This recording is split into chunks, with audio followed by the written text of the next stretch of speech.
नमस्कार साथियों, बंटी क्लासेस में आप सभी का स्वागत है। तो आज हम 911 पेपर की आपकी चौथी क्लास स्टार्ट कर रहे हैं। इससे पहले हम आपकी 3 क्लास कंप्लीट करा चुके हैं। अगर आपने वो 3 क्लास नहीं देखी है तो उन 3 क्लासों को देख लो, उसमें भी इम्पोर्टेंट क्वेश्चन आंसर कराए हैं। ठीक है, अगर ये आप 4 क्लासों को कंप्लीट देख ले तो 2-1 बार तो आपकी अच्छी तैयारी हो जाएगी 911 पेपर यानी विज्ञान शिक्षण में। विज्ञान शिक्षण से रिलेटेड जितने भी क्वेश्चन आपके बनेंगे वो सारे के सारे इन क्लासों से बन जाएंगे, आपके इम्पोर्टेंट बनेंगे। ठीक है, क्योंकि हमने जो क्वेश्चन कराए इसमें 911 पेपर यानी विज्ञान शिक्षण में वो सारे के सारे इम्पोर्टेंट कराए हैं। ठीक है, तो जितने बच्चे पहली बार देख रहे हैं क्लास को, चैनल को सब्सक्राइब कर देना और क्लास को लाइक कर देना। ठीक है, और शेयर सभी जगह कर दो। जितने भी आपके यार दोस्तों हो जिन्होंने विज्ञान शिक्षण ले रखी हो सभी जगह शेयर कर दो। ठीक है, ये सेकेंड ईयर वालों की ऑप्शनल सब्जेक्ट होती है 911 विज्ञान शिक्षण।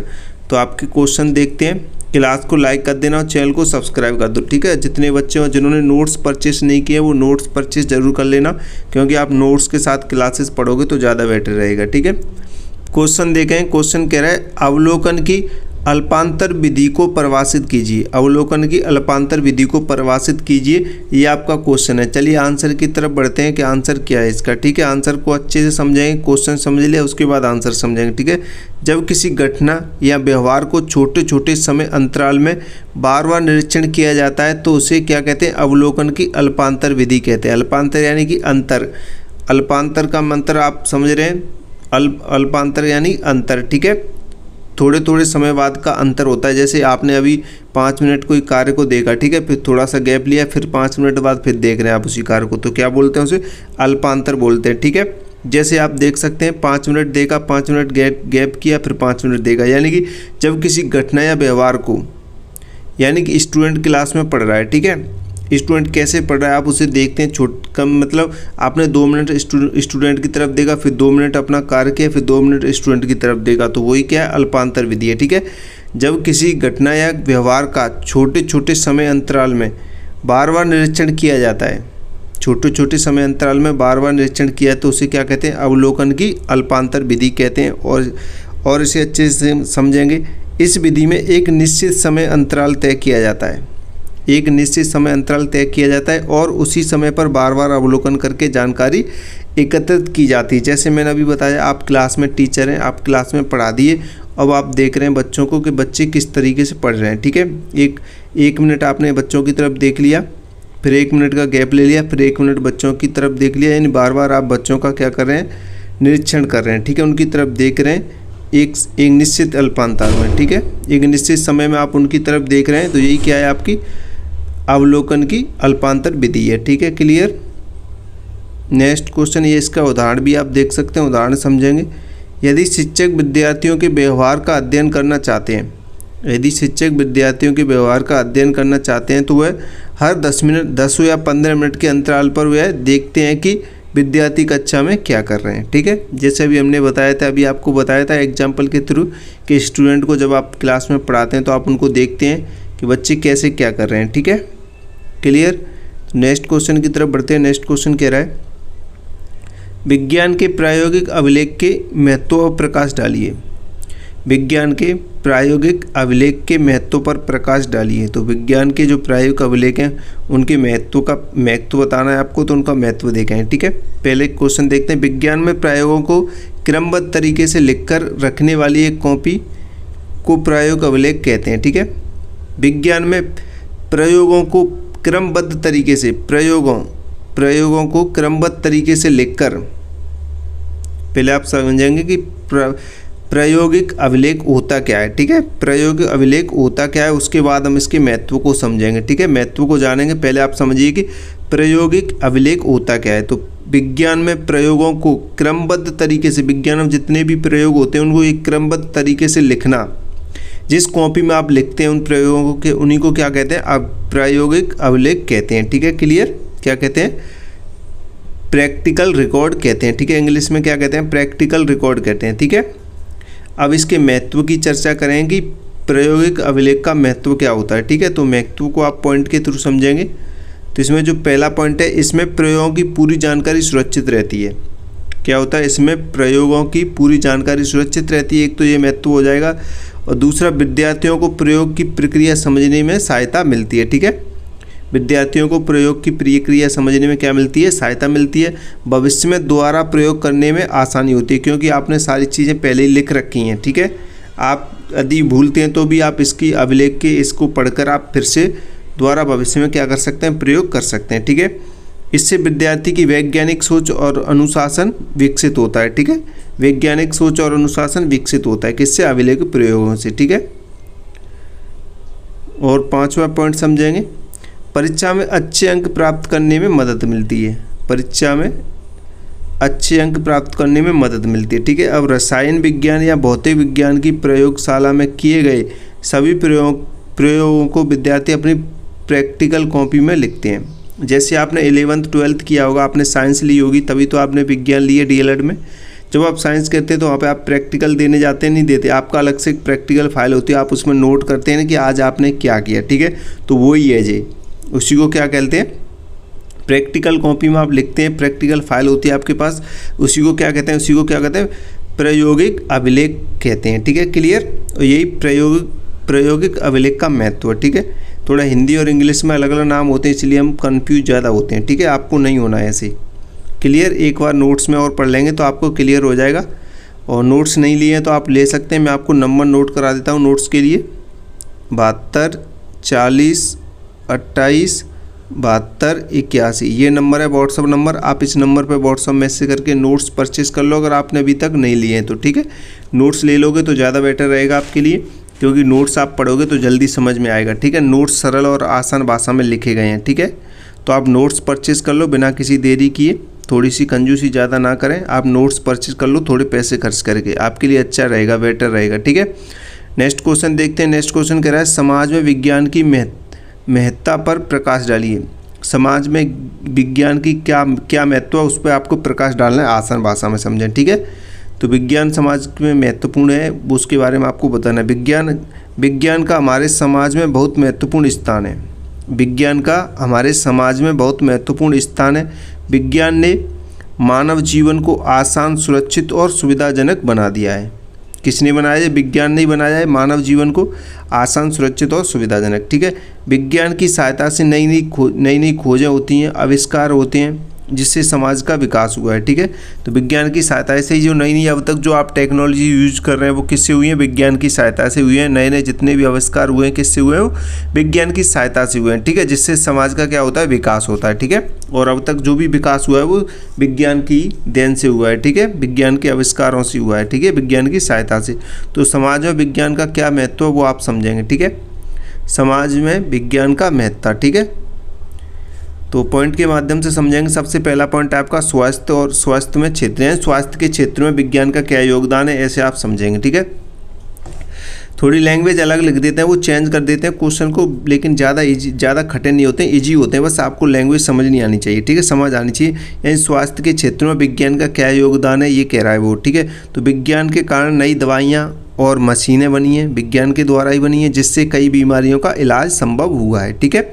तो स्वास्थ्य के क्षेत्र में विज्ञान का ये योगदान है, ठीक है।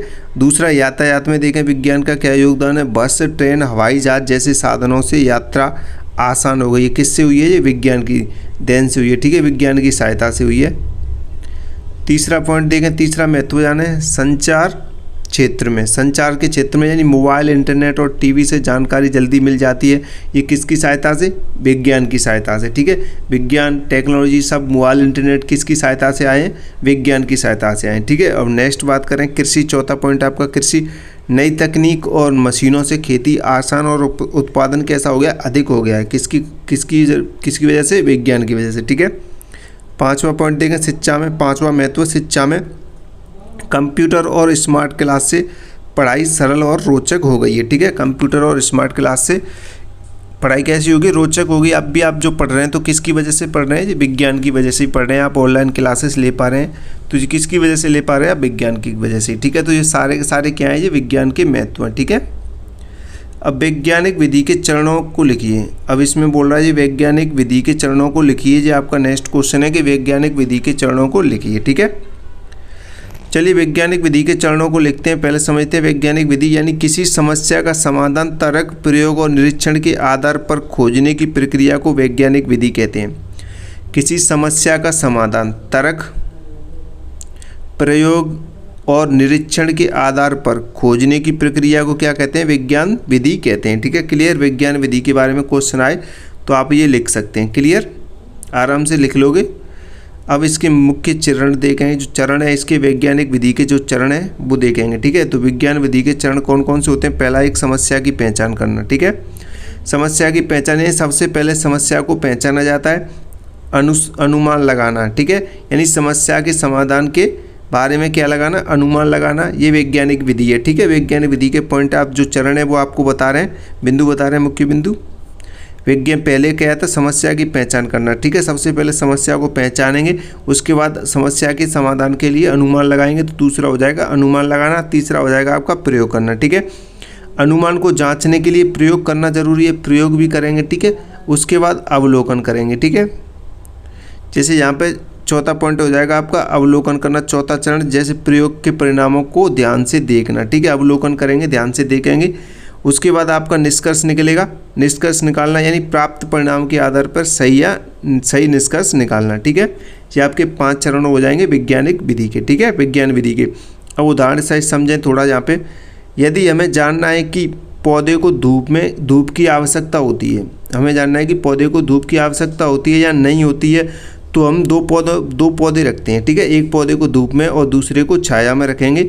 मैं कुछ दिनों बाद परिणाम देखकर निष्कर्ष निकालेंगे कि जो छाव में जो पौधा रखा था वो सूख जाता है और जो धूप में था वो हरा भरा रहता है। ठीक है, क्योंकि धूप जरूरी है पेड़ पौधों के लिए। ठीक है, तो आप ऐसे लिख सकते हैं। आपको समझ में आ रहे होंगे, सारे क्वेश्चन इजी हैं। ठीक है, बस आप नोट्स पढ़ लेना, कैसे भी करके नोट्स खरीद लो आप, कैसे भी करके। ठीक है, आप नोट्स पढ़ लोगे और क्लासेस आपकी रेगुलर आ रही हैं, ये क्लासेस देख लोगे तो आपका क्लियर हो जाएगा। ठीक है, सेकंड ईयर, क्योंकि लास्ट एज आपका लास्ट ईयर है, फाइनल है, तो आपको अच्छी परसेंटेज गेन करनी है इसमें। ठीक है, कोई भी लापरवाही नहीं करनी है। बाकी चीज़ हम बताएंगे, आप रेगुलर क्लासेस देखते रहें और चैनल से जुड़े रहें कि आपको एग्जाम कॉपी कैसे लिखनी है, सारे चीज़ हम आपको बताएंगे। ठीक है, नेक्स्ट क्वेश्चन कह रहा है उच्च प्राथमिक स्तर पर विज्ञान शिक्षण के उद्देश्य लिखिए। उच्च प्राथमिक स्तर की बात हो रही है, यानी 6 से 8वीं तक की बात हो रही है। उच्च प्राथमिक स्तर पर विज्ञान शिक्षण के उद्देश्य लिखिए। ठीक है, तो उच्च प्राथमिक स्तर पर विज्ञान पढ़ाने का उद्देश्य विद्यार्थियों में वैज्ञानिक सोच और जिज्ञासा विकसित करना होता है। ठीक है, उच्च प्राथमिक स्तर पर विज्ञान पढ़ाने का जो मेन उद्देश्य होता है वो क्या होता है? विद्यार्थियों में वैज्ञानिक सोच और जिज्ञासा विकसित करना होता है। ठीक है, तो विज्ञान शिक्षण के मुख्य उद्देश्य देखें यहाँ पे, तो विज्ञान शिक्षण के जो मुख्य उद्देश्य हैं वो समझेंगे। विद्यार्थियों में वैज्ञानिक दृष्टिकोण विकसित करना। ठीक है, विद्यार्थियों में वैज्ञानिक दृष्टिकोण विकसित करना। दूसरा पॉइंट हो जाएगा आपका प्राकृतिक घटनाओं को समझने की क्षमता बढ़ाना। ठीक है, विद्यार्थियों में प्राकृतिक घटनाओं को समझने की क्षमता बढ़ाना। विद्यार्थियों में प्रयोग और अवलोकन की आदत विकसित करना। ठीक है, और आपका चौथा पॉइंट हो जाएगा समस्या समाधान की क्षमता बढ़ाना। विद्यार्थियों में पर्यावरण और प्रकृति के प्रति जागरूकता उत्पन्न करना। किनमें? विद्यार्थियों में। ठीक है, जैसे विद्यार्थी को पौधे की वृद्धि का प्रयोग कराकर विज्ञान के सिद्धांत समझाना। ठीक है, उदाहरण में आप ये लिख सकते हैं। चलिए नेक्स्ट क्वेश्चन की तरफ बढ़ते हैं। बहुत इजी क्वेश्चन है, बस आप 2-3 बार आपको इनको पढ़ना है। ठीक है, क्लास भी कम से कम 2 बार देख लें। अगर आपने विज्ञान शिक्षण लिया है तो सारे क्वेश्चनों को समझते हुए आपको पढ़ना है। ठीक है, वैसे इजी लैंग्वेज रखी हमने नोट्स में, तो आपको जल्दी समझ में आएंगे। आप नोट्स खरीद लें, नोट्स 1-2 बार पढ़ेंगे आपको जल्दी समझ में आ जाएगा। ठीक है, जल संरक्षण वर्तमान समय की महती आवश्यकता लिखिए। ठीक है, जो जल संरक्षण है वर्तमान समय में उसकी महती आवश्यकता आपको लिखनी है। ठीक है, नेक्स्ट क्वेश्चन है जी, तो चलिए देखते हैं जल की आवश्यकता कैसी है। तो जल जीवन के लिए बहुत आवश्यक है। ठीक है, जल जीवन के लिए बहुत आवश्यक है। वर्तमान समय में जनसंख्या वृद्धि, प्रदूषण और पानी की बर्बादी के कारण जल की कमी बढ़ती जा रही है। इसलिए जल संरक्षण आज के समय की बहुत बड़ी आवश्यकता बन गई है। ठीक है, जो जल है वो जीवन है, जल है तो जीवन है। आपने सुना होगा जल है तो जीवन है, ये लाइन जरूर लिखें अगर ऐसा क्वेश्चन आए जल से रिलेटेड तो। ठीक है, आप इसे एक बार और ध्यान से पढ़ेंगे कि जल जीवन के लिए बहुत आवश्यक है। वर्तमान समय में जनसंख्या वृद्धि, प्रदूषण और पानी की बर्बादी। जनसंख्या वृद्धि, जनसंख्या यानी बढ़ती जा रही है, प्रदूषण होता जा रहा है और पानी की बर्बादी सबसे ज़्यादा हो रही है। ठीक है, इन्हीं कारण से जल की कमी बढ़ती जा रही है। इसलिए जल संरक्षण आज के समय में बहुत बड़ी आवश्यकता बन गई है। ठीक है, जल संरक्षण यानी जल को आपको सुरक्षित रखना है। जल है तो कल है। ठीक है, क्लियर। अब जल संरक्षण के उपाय देखेंगे कि जल को कैसे बचाया जा सकता है। ठीक है, तो जल संरक्षण के उपाय, ठीक है। जल को कैसे बचाया जा सकता है देखेंगे।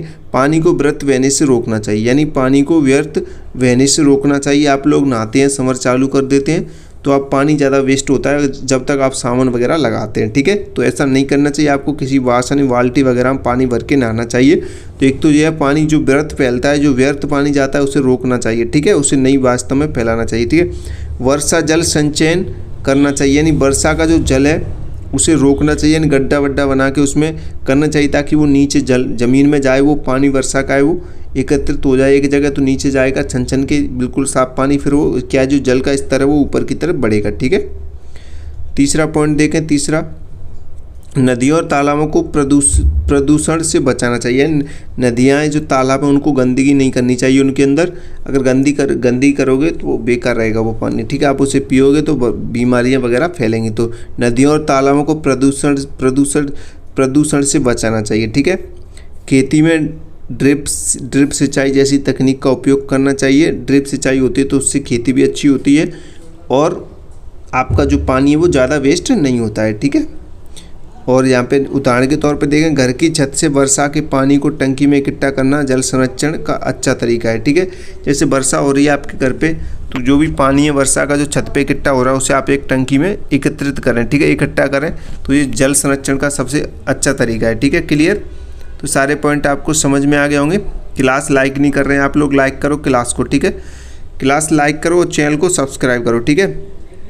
जो भी नए स्टूडेंट हैं चैनल को सब्सक्राइब करें, क्लास को लाइक करें। भाई क्लास नहीं आ रही, आप लोग कमेंट तो बिल्कुल नहीं करते हैं, कमेंट करो, ठीक है। तो नेक्स्ट क्वेश्चन कह रहा है, इकाई योजना को परिभाषित करते हुए इसकी कोई 3 विशेषताएं लिखिए। इकाई योजना को आपको परिभाषित करना है सबसे पहले तो, और इसकी कोई भी 3 विशेषताएं लिखनी जो आप पर आती हैं, ठीक है। क्लियर? कोई भी लिखिए 3 विशेषताएं जो आप लिख सकते हैं। तो चलिए देखते हैं। जब शिक्षक किसी एक विषय या पाठ को पढ़ाने के लिए पूरे अध्याय की व्यवस्थित योजना बनाते हैं उसे इकाई योजना बनाते हैं। ये काफ़ी बार हम बता चुके हैं क्वेश्चन को, ठीक है। फर्स्ट ईयर में भी काफ़ी बार पूछा गया है ये, और सेकंड ईयर में भी। फर्स्ट ईयर सेकंड ईयर सारी सब्जेक्ट एक दूसरे से रिलेटेड होती हैं, ठीक है। आपने फर्स्ट ईयर कर चुके हैं तो ये क्वेश्चन वहाँ से आया हुआ है, ठीक है। सारी सब्जेक्ट एक दूसरे से रिलेटेड है। अगर आप सारी सब्जेक्ट को एक बार पढ़ लेते हो, 2 बार पढ़ लेते हो, तो आपका एक भी क्वेश्चन बाहर नहीं जाएगा, ठीक है। हम काफ़ी बार बता चुके हैं। जब शिक्षक किसी एक विषय या पाठ को पढ़ाने के लिए पूरे अध्याय की व्यवस्थित योजना बनाते हैं कि आज मुझे इस क्लास में ये चीज़ें पढ़ानी, इतने समय तक पढ़ानी, उसी को क्या बोलते हैं? यूनिट प्लान बोलते हैं, इकाई योजना कहते हैं, ठीक है। यूनिट प्लान यानी कि इकाई योजना। क्लियर? अब इसकी योजनाएं जो विशेषताएं, इसमें इकाई योजना की जो विशेषताएं वो देखेंगे। इसमें 3 विशेषताएं पूछी गई हैं, यहाँ पे हमने 4 लिख रखी हैं, ठीक है। इकाई योजना की 4 विशेषताएं देखेंगे। पहली देखेंगे, यह संगठित और व्यवस्थित होती है, ठीक है, यह संगठित और व्यवस्थित होती है। दूसरी देखें, इसमें शिक्षण के उद्देश्य स्पष्ट होते हैं, ठीक है, कि आज मुझे कितना पढ़ाना है, कैसे पढ़ाना है, ठीक है। इसमें शिक्षण सामग्री और गतिविधियों का सही चयन किया जाता है कि इस शिक्षण सामग्री का प्रयोग होगा इस यूनिट में, यानी जिस आपको मतलब कोई सब्जेक्ट गणित पढ़ाना है तो उसमें जो शिक्षण सामग्री वो फिक्स है कि मुझे ये चीज़ों का प्रयोग करके बच्चों को पढ़ाना है, वही इकाई योजना है, ठीक है।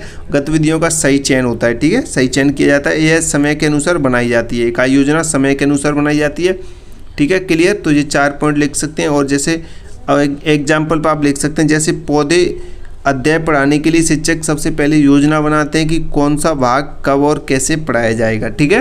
पौधे का कौन सा भाग कब और कैसे पढ़ाया जाएगा, ये वैज्ञानिक चल रही है, विज्ञान शिक्षण चल रहा है, तो उसी हिसाब से विज्ञान का उदाहरण भी दिया गया है इसमें, ठीक है। नेक्स्ट क्वेश्चन देखते हैं। नेक्स्ट क्वेश्चन क्या कह रहा है? पाठ्य पुस्तक को परिभाषित कीजिए, ठीक है। पाठ्य पुस्तक को परिभाषित कीजिए। विज्ञान की पाठ्य पुस्तक की आवश्यकता एवं महत्व लिखिए, ठीक है। सामाजिक में तो हम बता चुके हैं, सामाजिक पाठ्य पुस्तक काफ़ी बार ये क्वेश्चन, अब इसमें देखो विज्ञान के बारे में पूछा गया है कि विज्ञान की जो पाठ्य पुस्तक है उसको परिभाषित करना है आपको। पाठ्य पुस्तक होती क्या है और विज्ञान की जो पाठ्य पुस्तक है उसका आपको क्या बतानी है, उसकी आवश्यकता बतानी कि विज्ञान की पाठ्य पुस्तक की आवश्यकता क्यों है और उसका महत्व आपको लिखना है, ठीक है।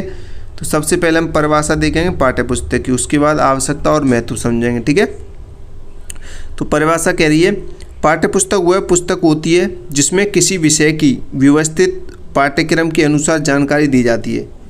पाठ्य पुस्तक वह पुस्तक होती है जिसमें किसी विषय की व्यवस्थित और पाठ्यक्रम के अनुसार जानकारी दी जाती है, उसे क्या कहते हैं? पाठ्य पुस्तक कहते हैं, ठीक है। जैसे आपकी पाठ्य पुस्तक, जैसे विज्ञान होगी आपकी, कोई सारी सब्जेक्ट है आपकी, मैथ गणित जो भी है, ठीक है।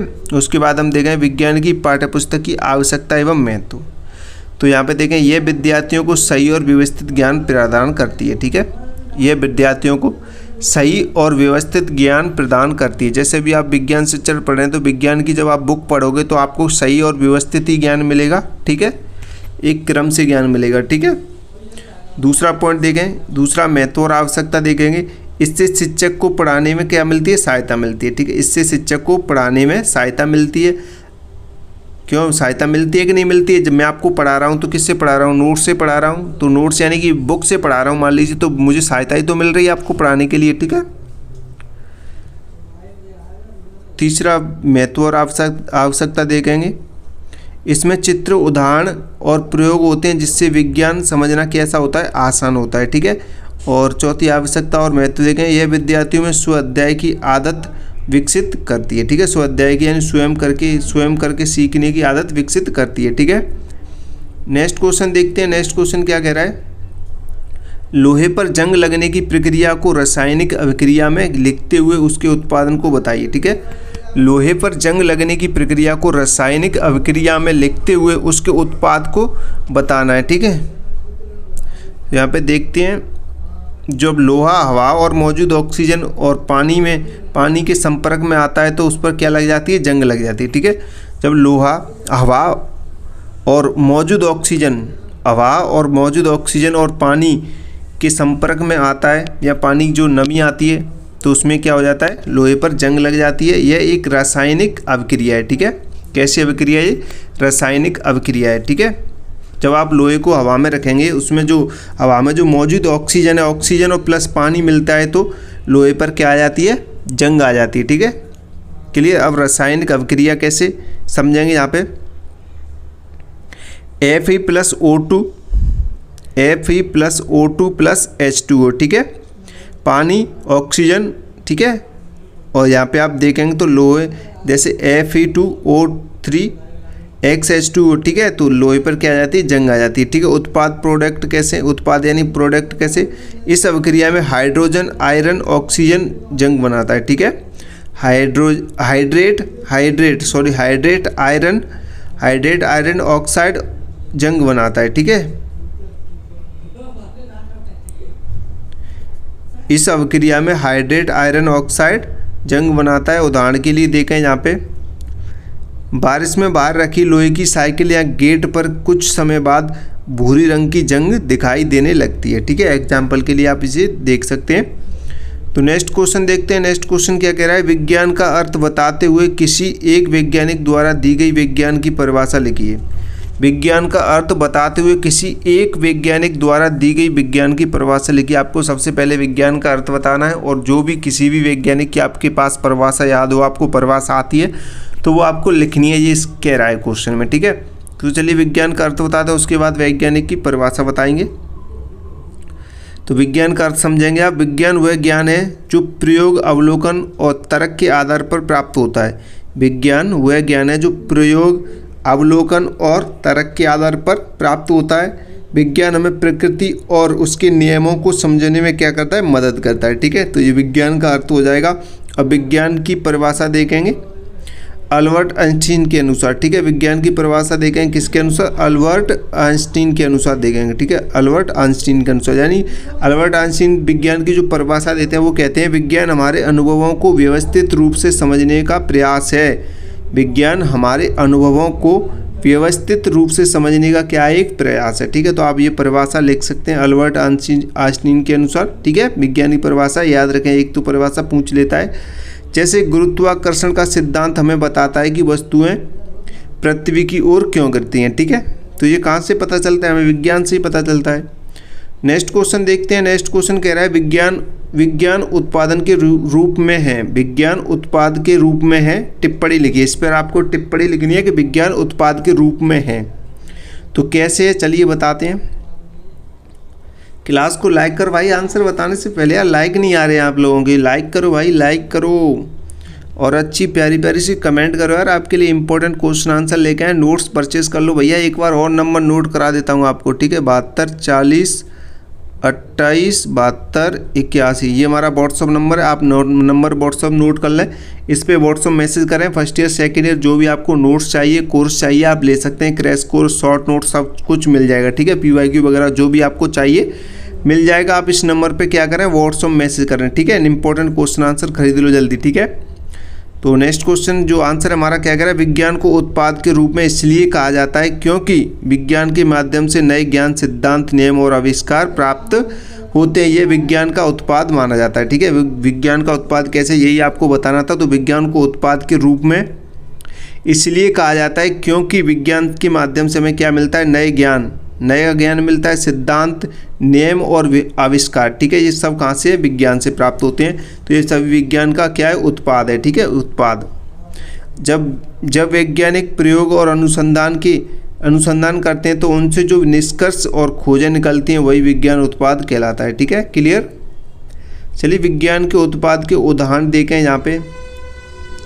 जैसे विज्ञान सिद्धांत की बात करें, वैज्ञानिक सिद्धांत जैसे गुरुत्वाकर्षण का सिद्धांत, वैज्ञानिक नियम जैसे न्यूटन गति के नियम, वैज्ञानिक आविष्कार यानी कि जैसे बिजली, कंप्यूटर, मोबाइल्स, ये कहाँ से हुए हैं, ये वैज्ञानिक आविष्कार हैं। वैज्ञानिक नियम न्यूटन के नियम और वैज्ञानिक सिद्धांत गुरुत्वाकर्षण का सिद्धांत, ठीक है। उदाहरण के तौर पर आप लिख सकते हैं जैसे मोबाइल फ़ोन, कंप्यूटर, दवाइयाँ विज्ञान के उत्पाद हैं जो मानव जीवन को आसान बनाते हैं, ठीक है। मोबाइल नहीं होगा तो आपका जीवन आसान नहीं होगा, ठीक है। कंप्यूटर नहीं होगा तो आपका जीवन आसान नहीं होगा, दवाई नहीं होगी तो आप जल्दी मर जाओगे। तो ये सारी चीज़ें कहाँ से आती हैं, ये विज्ञान से ही तो उत्पाद हुई हैं, ठीक है। विज्ञान से ही उत्पादन हुआ है इनका, ठीक है। तो नेक्स्ट क्वेश्चन देखते हैं।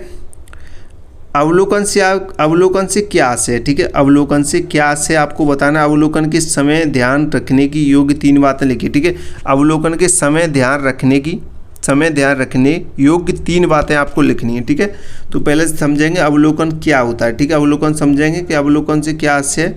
तो किसी वस्तु घटना की क्रिया को ध्यानपूर्वक देखना, ठीक है, और समझकर जानकारी प्राप्त करने की जो प्रक्रिया होती है अवलोकन कहलाती है, ठीक है। किसी घटना यानी कोई घटना को आप ध्यानपूर्वक देखते हैं, उसे समझकर उससे जानकारी जो आपको प्राप्त होती है उसे क्या कहते हैं, अवलोकन कहते हैं, ठीक है। और अवलोकन के समय ध्यान रखने योग्य बातें हैं, उन पे चर्चा करेंगे आपकी कौन कौन सी बातें हो सकती हैं। तो देखते हैं एक एक करके। अवलोकन के समय ध्यान रखने योग्य बातें, तो कौन कौन सी ध्यानपूर्वक देखना चाहिए, ठीक है। तभी तो अवलोकन यानी बिना जल्दबाजी के सही तरीके से निरीक्षण करना, ध्यानपूर्वक देखना, यह अवलोकन का क्या है, ध्यान रखने योग्य बात है। सबसे पहले तो सही रिकॉर्ड रखना चाहिए, ठीक है। सही रिकॉर्ड रखना चाहिए यानी जो देखा जाए उससे लिख लेना चाहिए, ठीक है। तीसरा आप देखें निष्पक्ष रहना चाहिए यानी अवलोकन करते समय किसी प्रकार की पक्षपात नहीं होना चाहिए, ठीक है। किसी भी प्रकार का पक्षपात नहीं होना चाहिए। और उदाहरण से समझेंगे जैसे जब शिक्षक विद्यार्थियों के व्यवहार या पौधे की वृद्धि को ध्यान से देखते हैं तो वो अवलोकन कहलाता है, ठीक है। क्लियर। नेक्स्ट क्वेश्चन देखते हैं। नेक्स्ट क्वेश्चन क्या कह रहा है, विज्ञान शिक्षक की भूमिका पाठ्यक्रम सहगामी क्रियाओं के लिए क्या है। ये मुख्य 4 बिंदु आपको लिखने हैं, ठीक है। विज्ञान शिक्षक की भूमिका पाठ्यक्रम सहगामी क्रियाओं के लिए क्या है, तो इसके आपको मुख्य बिंदु लिखने हैं। चलिए इसका आंसर देखते हैं। विज्ञान शिक्षक का कार्य केवल कक्षा में पढ़ाना नहीं होता है बल्कि विद्यार्थियों को सहगामी क्रियाओं में भी भाग लेने के लिए प्रेरित करना होता है, ठीक है। क्लियर। विज्ञान शिक्षक की मुख्य भूमिकाएं देखेंगे तो पॉइंट के माध्यम से ही समझेंगे। विद्यार्थियों को विज्ञान प्रदर्शन और प्रतियोगिताओं में भाग लेने के लिए प्रेरित करना, विज्ञान क्लब और गतिविधियों का आयोजन कराना, विद्यार्थियों को प्रयोग और परियोजना के कार्य के लिए मार्गदर्शन देना। और आप देखेंगे चौथे आपका हो जाएगा प्रकृति भ्रमण और शैक्षिक यात्राओं का आयोजन करना, ठीक है। स्कूल में विज्ञान मेले का आयोजन कराना, ठीक है। नेक्स्ट क्वेश्चन देखते हैं। नेक्स्ट क्वेश्चन क्या कह रहा है, नेक्स्ट क्वेश्चन कह रहा है सहगामी अधिगम में विज्ञान शिक्षक की भूमिका क्या होती है, ठीक है। सहगामी अधिगम में विज्ञान शिक्षक की भूमिका लिखनी है आपको, ठीक है। तो सहगामी अधिगम में विज्ञान शिक्षक की जो भूमिका होती है वो आपको बतानी है। तो चलिए देखते हैं। सहगामी अधिगम को लर्निंग, सहगामी अधिगम यानी को लर्निंग। सहगामी अधिगम में विद्यार्थी मिलकर सीखते हैं। कैसे सीखते हैं, मिलकर सीखते हैं और एक दूसरे की सहायता करते हैं। इसमें विज्ञान शिक्षक मार्गदर्शक की भूमिका निभाता है। ठीक है, इसमें क्या करता है विज्ञान शिक्षक, मार्गदर्शक की भूमिका निभाता है। विज्ञान शिक्षक की भूमिका, अब विज्ञान शिक्षक की भूमिका कैसे है वो आप देखेंगे। ठीक है, विद्यार्थियों को समूह में काम करने के लिए प्रेरित करना कौन करता है? ये विज्ञान शिक्षक करता है। ठीक है, समूह कार्य और परियोजना कार्य का सही मार्गदर्शन देना शिक्षक के द्वारा होता है। विद्यार्थियों में सहयोग और सहभागिता की भावना विकसित करना, सभी विद्यार्थियों को समान अवसर देना कौन देता है? ये विज्ञान शिक्षक ही देता है सब। ठीक है, तो ये 4 पॉइंट आप देख सकते हैं विज्ञान शिक्षक की भूमिका। ठीक है, नेक्स्ट क्वेश्चन उदाहरण से समझाएंगे। शिक्षक विद्यार्थियों को समूह में पौधे की वृद्धि का प्रयोग करने के लिए कहते हैं। ठीक है, तो उदाहरण के तौर पर आप ये लिख सकते हैं। नेक्स्ट क्वेश्चन देखते हैं। नेक्स्ट क्वेश्चन क्या कह रहा है? विज्ञान की विभिन्न शिक्षण विधियों का नाम बताइए, आपके विचार में सर्वोत्तम विधि कौन सी है? ठीक है, आपको बताना है कि विज्ञान में जो विभिन्न शिक्षण विधियाँ हैं उनके नाम कौन कौन से हैं, और आपको जो सर्वोत्तम लगती है यानी कि जो सबसे अच्छी लगती है, सर्वोत्तम है, उसको आपको लिखना है। ठीक है, वो विधि बतानी है आपको कौन सी है। ठीक है, तो चलिए विज्ञान की जो विधियाँ उनके बारे में देखते हैं। विज्ञान की प्रमुख शिक्षण विधियाँ जो आप पे आती हैं, जहाँ आप जानते हैं। ठीक है, व्याख्यान विधि एक तो ये हो जाएगी लेक्चर मेथड। ठीक है, आपकी प्रदर्शन विधि ये डेमोन्स्ट्रेटिक्स मेथड हो जाएगा। ठीक है, प्रयोगशाला विधि लेबोरेटरी मेथड, और परियोजना विधि आपकी प्रोजेक्ट मेथड हो जाएगी, और समस्या समाधान विधि प्रॉब्लम सॉल्विंग मेथड हो जाएगी। ठीक है, व्याख्यान विधि, प्रदर्शन विधि, प्रयोगशाला विधि, परियोजना विधि, समस्या समाधान विधि। ठीक है, ये विज्ञान की प्रमुख शिक्षण विधियाँ हैं। यहाँ पे मैंने आपको 5 बताई हैं, और भी होती हैं। ठीक है, इनको ध्यान रखें। अब सर्वोत्तम विधि के बारे में बात करें, जो सर्वोत्तम विधि है वो कौन सी विधि है? ठीक है, इन 5 में से मेरे विचार में प्रयोगशाला विधि सबसे अच्छी है, क्योंकि इसमें विद्यार्थी स्वयं करके सीखते हैं। इससे उनका ज्ञान व्यवहारिक और स्थायी हो जाता है। ठीक है, प्रयोगशाला विधि कैसे? आप बच्चे क्या करते हैं उसमें करके सीखते हैं, जो प्रैक्टिकली करते हैं वो सीखते हैं, यानी जो करते हैं वही सीखते हैं। तो उससे क्या है, उनकी जो भी वो सीखते हैं वो कैसा हो जाता है? स्थायी हो जाता है, क्योंकि वो अपने आँखों से देखकर, हाथों से कर ही तो सीख रहे हैं उससे। तो क्या जो सबसे अच्छी विधि हो जाएगी जो मेरे विचार में, वो कौन सी है? प्रयोगशाला विधि। ठीक है, जैसे उदाहरण के तौर पे आप समझ, जैसे पानी के उबलने का तापमान प्रयोग करके समझना। ठीक है, आप उसे भूलेंगे नहीं। अगर आप किसी भी चीज़ को प्रयोग करके सीखते हैं तो आप उसे जल्दी नहीं भूलते, वो आपके दिमाग में स्थायी हो जाती है। ठीक है, क्लियर? तो सबसे उत्तम विधि, सर्वोत्तम विधि कौन सी है? प्रयोगशाला विधि। ठीक है, अब प्रदर्शन विधि के यहाँ पे पूछ रहा है, प्रदर्शन विधि के गुण और दोष आपको बताने। ठीक है, तो प्रदर्शन विधि के गुण और दोष लिखिए। तो जब शिक्षक किसी प्रयोग या क्रिया को स्वयं करके विद्यार्थियों को दिखाता है तो उसे प्रदर्शन विधि कहते हैं। प्रदर्शन यानी दिखाना। ठीक है, जब शिक्षक किसी प्रयोग या क्रिया को स्वयं करके विद्यार्थियों को दिखाता है तो उसे क्या कहते हैं? प्रदर्शन विधि कहते हैं। ठीक है, अब प्रदर्शन विधि के गुण और दोष जानेंगे। सबसे पहले हम इसके गुण देखते हैं। ठीक है, प्रदर्शन विधि के कौन कौन से गुण हैं? तो प्रदर्शन विधि के गुण जानेंगे। विद्यार्थियों को विषय आसानी से समझ आती है। ठीक है, विद्यार्थियों को विषय आसानी से समझ आती है और समझ आता है, और समय और संसाधनों से क्या होती है? बचत होती है। समय और संसाधनों की बचत होती है। बड़ी कक्षा में भी क्या होती है जी? प्रयोग दिखाना आसान होता है। ठीक है, बड़ी कक्षाओं में भी प्रयोग दिखाना आसान होता है, और विद्यार्थियों की रुचि कैसी होती है? बढ़ती है। ठीक है, विद्यार्थियों को इंटरेस्ट आता है इसमें, विद्यार्थियों की रुचि बढ़ती है। ठीक है, अब इसके जो प्रदर्शन विधि है इसके गुण देखें भैया। प्रदर्शन विधि के दोष देखें, अभी गुण देखे थे। विद्यार्थियों को स्वयं प्रयोग करके अवसर कम मिलता है। ठीक है, विद्यार्थियों को स्वयं प्रयोग करने का अवसर इसमें क्या मिलता है? कम मिलता है। तो एक तो ये दोष हो जाएगा। कुछ विद्यार्थी प्रयोग को स्पष्ट रूप से क्या है? नहीं देख पाते हैं। ठीक है, स्पष्ट रूप से नहीं देख पाते, इसमें तो एक दोष ये हो जाएगा। यह विधि अधिक शिक्षक केंद्रित होती है। ठीक है, ये शिक्षक केंद्रित होती है अधिक ज़्यादा, मतलब सबसे ज़्यादा इसमें जो केंद्रित होता है वो कौन होता है? शिक्षक होता है। हाईलाइट कौन होता है? शिक्षक होता है। ठीक है, तो ये इस विधि के दोष हो जाएंगे। अब नेक्स्ट क्वेश्चन देखते हैं। नेक्स्ट क्वेश्चन क्या कह रहा है? विज्ञान विषय में पाठ्य योजना की आवश्यकता एवं महत्व लिखिए। ठीक है, विज्ञान विषय में पाठ्य योजना की आवश्यकता एवं महत्व, यानी विज्ञान विषय में पाठ्य योजना का अर्थ जाने, क्या महत्व है उसकी आवश्यकता भी जानेंगे। ठीक है, तो पहले विज्ञान विधि में पाठ्य योजना का अर्थ समझेंगे। ठीक है, पाठ्य योजना यानी कि लेसन प्लान, वह पूर्व तैयारी या योजना है जिसे शिक्षक कक्षा में पढ़ाने से पहले बनाता है। इसमें यह तय किया जाता है कि पढ़ाना क्या है, कैसे पढ़ाना है, कौन सी सामग्री उपयोग करनी है और कितना समय लगेगा। ठीक है, तो ये सारी चीज़ें कहाँ पे होती हैं, पाठ योजना में होती है। आप एक क्लास में पढ़ाने से पहले जो योजना बनाते हैं, यानी आप क्लास में पाठ पढ़ाएंगे, ठीक है, तो उस पाठ के बारे में जो आप घर पे योजना बनाते हैं उसे क्या बोलते हैं, पाठ योजना बनाते हैं। यानी आप बोलते हैं, आप जो योजना बनाते हैं मुझे कैसे पढ़ाना है, कितना पढ़ाना है, किस समय पढ़ाना है, ठीक है, कौन सी सामग्री का उपयोग करके पढ़ाना है, ये सारी चीज़ें किस में आती हैं, पाठ योजना में आती हैं। ठीक है, थोड़ा और सरल शब्दों में इसे समझेंगे उदाहरण सहित। जैसे कक्षा में पढ़ाने का पूरा प्लान ही पाठ योजना कहलाता है। अगर आपसे एक वाक्य में पूछे तो आप ये लिख सकते हैं कि कक्षा में पढ़ाने का जो पूरा प्लान होता है उसे क्या कहते हैं, पाठ योजना कहते हैं। ठीक है, यदि शिक्षक को जल चक्र पढ़ाना है तो वह पहले से योजना बनाता है कि मैं जल चक्र को कैसे पढ़ाऊंगा। योजना कैसे बनाता है, जैसे आप यहाँ पे देखेंगे, पहले वो चित्र दिखाएगा बच्चों को, फिर समझाएगा, फिर विद्यार्थियों से इसके बारे में प्रश्न करेगा। ठीक है, प्रश्न पूछेगा। तो आप ऐसे लिख सकते हैं।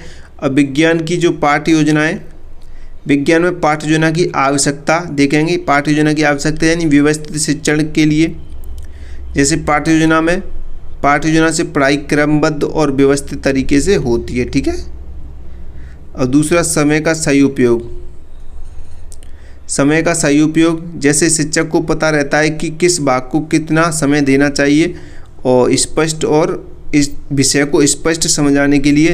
यानी विज्ञान में कई बातें प्रयोग उदाहरण से समझानी पड़ती हैं। ठीक है, इसलिए विज्ञान, इसलिए पहले से तैयार जरूरी, यानी पहले से तैयारी जरूरी होती है। ठीक है, आराम से इन्हें पढ़े, पॉइंट को समझे। आप नोट्स आपने ले लिए हैं तो नोट्स ले लेंगे आप, तो कोई दिक्कत नहीं है, सारी PDF आपको नोट्स में मिल जाएंगे। ठीक है, नोट्स परचेस कर लिए आपने, नहीं किए तो नोट्स परचेस कर लेना ध्यान से भैया। ठीक है, नोट्स परचेस कर लो, मैं बोल रहा हूँ आपसे, ज़्यादा बेटर रहेगा आपके लिए। ठीक है, तो नोट्स परचेस करने के लिए मैं आपको नंबर फिर से नोट करा देता हूँ, एक बार और नंबर नोट कर लें आप, 72 40 28 72 81। ठीक है, ये हमारा व्हाट्सअप नंबर है। आप व्हाट्सअप मैसेज करेंगे तो आप नोट्स परचेस कर लेना। ठीक है, नोट्स परचेस कर लोगे और क्लासेस देखोगे तो आपके सारे क्वेश्चन एकदम क्लियर हो जाएंगे, अच्छे से आपको याद हो जाएंगे और समझ भी आएंगे आप क्लास को देखोगे तो। ठीक है, अगर आप क्लास देखते हो तो। ठीक है, नोट्स पढ़ना जरूरी है, क्योंकि नोट्स को आप पढ़ लोगे जल्दी, सरल और आसान भाषा में। क्लास देखने में थोड़ा टाइम भी लगता है, पहले आप नोट्स पढ़ते हैं फिर क्लास देखते हैं तो ज़्यादा समझ में आता है। ठीक है, या आप क्लास देखते हैं फिर नोट्स पढ़ते हैं तो भी ज़्यादा समझ में आता है। ठीक है, इसलिए आपके पास क्लास नोट्स ज़रूरी है। ठीक है, तो चौथा पॉइंट आप देख सकते हैं, छात्रों की रुचि बढ़ाने के लिए। ठीक है, छात्रों की रुचि बढ़ाने के लिए इसमें क्या होता है, पाठ्य योजना में शिक्षक चित्र, मॉडल, प्रयोग और गतिविधियों का शामिल करता है। ठीक, गतिविधियों को क्या करता है, शामिल करता है। पांचवा देखें, अब शिक्षण को प्रभावी बनाने के लिए पाठ्य योजना पढ़ाई अधिक स्पष्ट और प्रभावी हो जाती है। ठीक है, पाठ में पाठ्य योजना का महत्व समझें। विज्ञान में पाठ्य योजना का महत्व, विज्ञान में पाठ्य योजना का महत्व। ठीक है, पॉइंट के माध्यम से सीखेंगे। शिक्षक को पढ़ाने में आत्मविश्वास मिलता है, शिक्षक को पढ़ाने में आत्मविश्वास मिलता है। विद्यार्थियों को विषय आसानी से समझ आती है। कक्षा में अनुशासन और व्यवस्था बनी रहती है। पढ़ाई रोचक और सक्रिय बनी रहती है। यानी कि विज्ञान में पाठ्य योजना का महत्व बताना है आपको। ठीक है, 4 पॉइंट हो गए और 5वां पॉइंट देखें, फिर आपको उदाहरण से समझाएंगे। ठीक है, शिक्षक यह भी देख सकता है कि विद्यार्थियों ने कितना सीखा है। ठीक है, क्लियर, ये 5 पॉइंट आपके हो जाएंगे विज्ञान में पाठ्य योजना का महत्व के। ठीक है, अब उदाहरण से समझें कैसे। यदि शिक्षक पौधे के भाग पढ़ाने वाला है तो पाठ्य योजना में वह लिखेगा, क्या लिखेगा, पाठ्य योजना कैसे बनाएगा, समझेंगे। सबसे पहले उद्देश्य, छात्रों को पौधे के भाग समझाना। ठीक है, उद्देश्य लिखेगा कि छात्रों को पौधे के भाग समझाना, पौधे वाला पाठ्य योजना बना रहा है वो। ठीक है, सामग्री, पौधे का चित्र या असली पौधा। ठीक है, पौधे का चित्र लेके जाएंगे क्लास में या असली पौधा लेके जाएंगे ताकि बच्चों को आसानी से समझ आ सकें। ठीक है, प्रक्रिया बनाएंगे। ठीक, प्रक्रिया में पहले समझाना फिर दिखाना, पहले बच्चों को समझाएंगे फिर दिखाएंगे। ठीक है, मूल्यांकन है, छात्रों से प्रश्न पूछेंगे। यानी पहले आप जो भी पढ़ा रहे हैं उसके बाद जैसे कंप्लीट हो गया आपका पाठ पढ़ा के, पौधे के बारे में आपने सब कुछ बता दिया, फिर छात्रों से क्या करेंगे, प्रश्न पूछेंगे। वो क्या कहलाएगा, मूल्यांकन कहलाएगा। ठीक है, अब यहाँ पे देखें, इस प्रकार पाठ्य योजना से पढ़ाई सही तरीके से पूरी हो जाती है। क्लियर। नेक्स्ट क्वेश्चन देखते हैं। नेक्स्ट क्वेश्चन क्या कह रहा है, विज्ञान शिक्षण में सहायक सामग्री की उपयोगिता उदाहरण सहित लिखिए। विज्ञान शिक्षण में सहायक जो सामग्री होती है उसकी उपयोगिता किस प्रकार होती है वो आपको उदाहरण सहित लिखनी है। ठीक है, चलिए देखते हैं विज्ञान शिक्षण में सहायक सामग्री की उपयोगिता किस प्रकार से होती है। शिक्षण में प्रयोग होने वाले मॉडल, चार्ट, चित्र, उपकरण और ऑडियो वीडियो सामग्री को ही सहायक सामग्री कहते हैं। ठीक है, आपको पढ़ाते समय जो भी जिन जिन चीज़ों की आवश्यकता पड़ती है उन्हें क्या बोलते हैं, शिक्षण सहायक सामग्री बोलते हैं। ठीक है, क्लियर, शिक्षण सहायक सामग्री कहते हैं। ठीक है, जैसे सहायक सामग्री की उपयोगिता की बात करें तो कैसे होती है देखेंगे।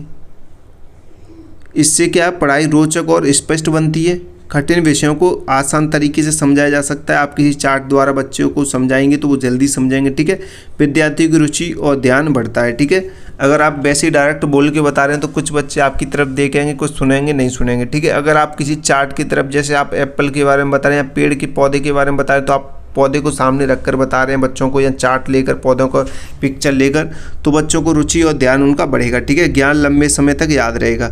अगर आप किसी चार्ट या सहायक सामग्री का प्रयोग कर रहे हैं, चार्ट बना रहे हैं, तो अब बच्चों को वो क्या है देख रहे हैं उसे आंखों से और महसूस कर रहे हैं, हाथ लगा के आप बता रहे हैं कि ये पेड़ है, ये तना होता है, इसका ये चीज़ होती है, ऐसे फल आता है, तो बच्चे क्या है उस पौधे को हमेशा लंबे समय तक याद रखेंगे। ठीक है, जैसे एग्जाम्पल के लिए सौरमंडल को समझाने के लिए ग्लोब या मॉडल का उपयोग करना। ठीक है, तो सौरमंडल को बच्चे क्या हमेशा याद रखेंगे, आप ग्लोब और मॉडल के थ्रू समझाएंगे तो। ठीक है, क्लियर। नेक्स्ट क्वेश्चन देखते हैं, नेक्स्ट क्वेश्चन क्या कह रहा है। नेक्स्ट क्वेश्चन कह रहा है विद्यालयीन स्तर पर विज्ञान मेले वर्तमान समय की महती आवश्यकता एवं संक्षिप्त में लिखिए। विद्यालयीन स्तर पर विज्ञान मेले वर्तमान समय की महती आवश्यकता एवं महती आवश्यकता है, इसे आप कैसे लिखना है, संक्षिप्त में लिखना है। ठीक है, तो चलिए इसका आंसर देखते हैं। अच्छे से समझना है आपको और अच्छे से समझिएगा। नोट्स आपने ले लिए, नोट्स जरूर पढ़ लेना भैया 2-3 बार। ठीक है, अगर आपने नोट्स नहीं लिए तो ले लो, और नोट्स ले लिए तो उनको 2-3 बार पढ़ो, एक भी क्वेश्चन बाहर नहीं जाएगा। ठीक है, इनसे रिलेटेड ही क्वेश्चन आपसे पूछे जाएंगे आपके एग्जाम में। क्लियर, तो देखते हैं इसका आंसर क्या है।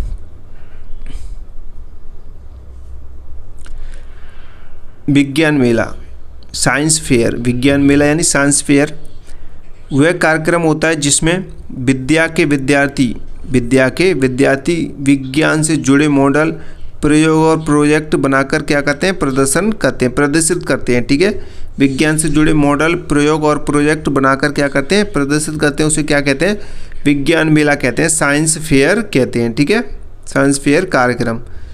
जैसे और आसान तरीके समझेंगे, आज के समय में विज्ञान और तकनीक बहुत तेज़ी से बढ़ रही है, इसलिए छात्रों में वैज्ञानिक सोच और प्रयोग करने की आदत विकसित करना बहुत ज़रूरी है। इस कारण विद्यालय स्तर पर विज्ञान मेले का आयोजन बहुत महत्वपूर्ण माना जाता है। ठीक है, विज्ञान मेले का आयोजन बहुत महत्वपूर्ण माना जाता है। ठीक है, क्लियर। अब विज्ञान मेले की आवश्यकता और महत्व को समझेंगे। ठीक है, विज्ञान मेले की आवश्यकता और महत्व। पहला पॉइंट कह रहा है वैज्ञानिक सोच का विकास। वैज्ञानिक सोच का विकास यानी विज्ञान मेला विद्यार्थियों में नई चीज़ों को जानने और समझने की जिज्ञासा बढ़ाता है। ठीक है, दूसरा देखें प्रयोग सीखने की अवसर, यानी विद्यार्थी केवल किताबों से नहीं बल्कि खुद मॉडल बनाकर और प्रयोग कर सीखते हैं। ठीक है, तीसरा आप देख सकते हैं रचनात्मक और आत्मविश्वास बढ़ता है। ठीक है, इससे रचनात्मकता और आत्मविश्वास जब विद्यार्थी अपना मॉडल सबके सामने दिखाते हैं तो उनका आत्मविश्वास क्या है, बढ़ता है। ठीक है, जैसे आपने मिला देखा हो कई बच्चे स्कूल वगैरह में होता है ये, तो इसमें क्या है बच्चे अपनी प्रैक्टिकल वैसे अपना प्रयोग दिखाते हैं, अपने आविष्कार बताते हैं, बच्चे कुछ ना नई चीज़ें बनाते हैं साइंस में। तो वही क्या है साथियों, वही अब इसमें देखें विज्ञान मेले की वही क्या है, विज्ञान मेला। ठीक है, विज्ञान मेला है वो। अब इसमें हम चौथा पॉइंट पे थे, चौथा पॉइंट देखें नई खोज और विचारों को प्रोत्साहन, यानी विज्ञान मेले में छात्र नए विचार और प्रयोग प्रस्तुत करते हैं। सभी तरह के छात्र होते हैं उसमें अपनी नई विकास प्रयोग अपने शामिल करते हैं विज्ञान मेले में। तो ठीक है, और उदाहरण से समझें कैसे, जैसे छात्र सौर ऊर्जा चलाने वाला पंखा, जल शुद्धिकरण मॉडल, सौर मॉडल का मॉडल बनाकर विज्ञान मेले में दिखाते हैं। ठीक है, बहुत सारे बच्चे होते हैं जो अपनी अपनी अलग अलग चीज़ें दिखाते हैं। ठीक है, क्लियर। चलिए नेक्स्ट क्वेश्चन की तरफ बढ़ते हैं। नेक्स्ट क्वेश्चन कह रहा है बाल विज्ञान कांग्रेस का गठन क्यों किया जाता है, समझाइए।